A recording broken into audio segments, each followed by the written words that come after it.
संबलपुर जिला हीराकुद सहर स्थित हीराकुद डिग्री कॉलेज वाणिज्य विभाग युक्त 2 प्रैक्टिकल परीक्षा रे होईछि अनियमितता। एक घटना नहीं Sambalpur CHSC deputy secretary doctor Mahendra Prasad Behera आज मुह खोली।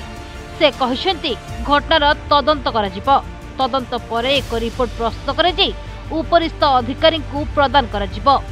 जदि कौनसी व्यक्ति एक घटना संपृक्त थांती ताहाले तांको उपरे विभागीय कार्यानुष्ठान ग्रहण करा।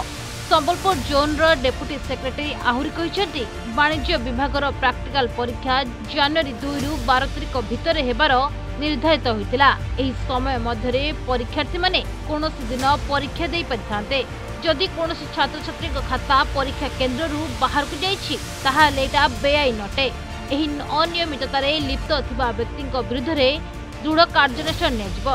जे परीक्षार्थी मानक खाता परीक्षा केन्द्र बाहर को जाइछि बोली प्रमाणित हुए सेही परीक्षार्थी मानकु परीक्षा रे अनुपस्थित थिले बोली गणना करजिबो। एही तदंतरे किए इंटरनल किए एक्सटर्नल तथा किए परीक्षा परिचालक थिले ताहा स्पष्ट होला परे एही रिपोर्ट उपरिस्थ अधिकारी को पठाजिबो। आमे शुणा को पाइलु आ प्रिंट मीडिया रे भी किछि न्यूज भी आसीथिला। ता उपरे हमरो हम प्रोसेसिंग करूछु आ बहुत जल्दी ये सब विषय रे जना पड़ जिवो। आ के इंटरनल थिले के एक्सटर्नल थिले आ के परीक्षा परिचालन करथिले सुपरटेंडेंट के थिले। तो ये विषय रे आज एबे मु बाहर हीराकुद कॉलेज